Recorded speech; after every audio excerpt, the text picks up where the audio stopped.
himself from London to Perth the year before, Brian decided traveling by crate on the Postal Service was the way to go.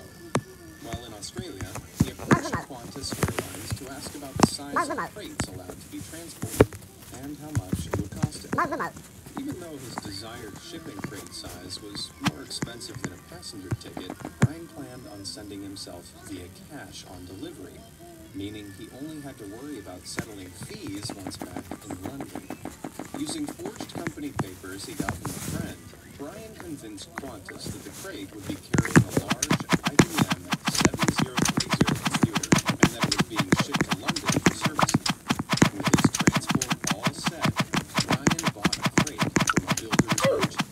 At 30 by 26 by 38 inches, it wasn't much bigger than the box of a standard front-loading washing machine, which, of course, would be quite a tight fit. Nevertheless, Brian had so much confidence in his plan that he immediately decided on a departure date. In preparation, he strengthened the crate and fitted it with a rope to secure him in place like a harness.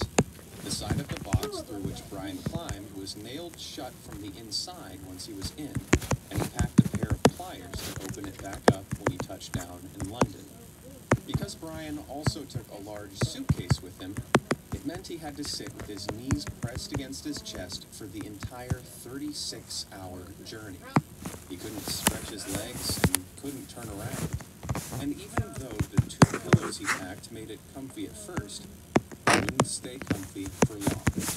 On the 17th of May, with only a torch and 2 bottles to hand, one for water and the other for nature's emergencies, Brian's starting leg from Melbourne to Sydney began. He managed to smuggle himself on the plane, but things quickly started to go wrong.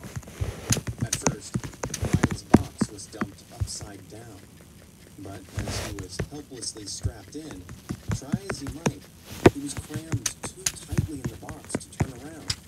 His neck soon started to throb and blood rushed to his head. Before long, he was in so much pain, he found himself continuously blacking out.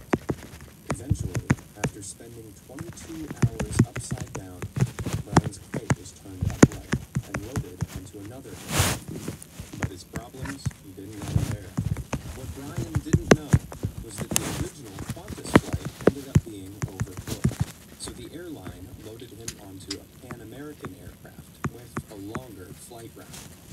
This might have been okay under better circumstances, but with the cargo hold not being heated, Brian's situation became increasingly serious. From breathing difficulties to pain in his elbows and knees, his entire body was an absolute torture. Throughout the flight, Brian kept slipping in and out of consciousness, tormented by the nightmare of his crate being thrown out of the plane. By the time they touched down, Brian was in such pain he could barely find the strength to check the time on his watch. He did manage to turn on his torch, but it was in a weakened state, and he dropped it out of reach. When the flight was over, a worker saw the torch's light and decided to investigate.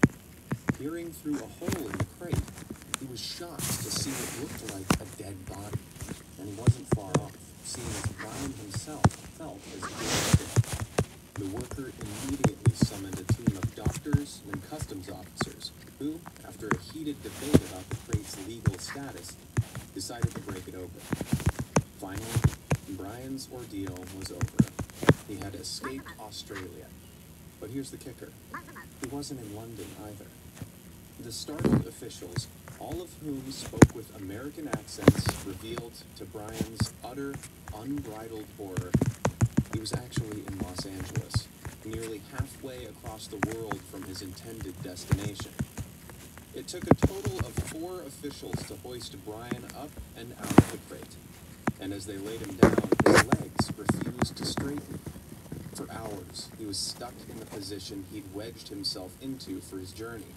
Still, the officials got him to the hospital, and Brian's story quickly gained the attention of the media. He also gained the attention of the FBI, who initially thought he was either a spy or that he'd been kidnapped. Having explained to them that neither of the accusations were true, the question remained about what to do with him. Luckily, the American authorities decided not to press any charges. But that didn't mean Brian was scot-free.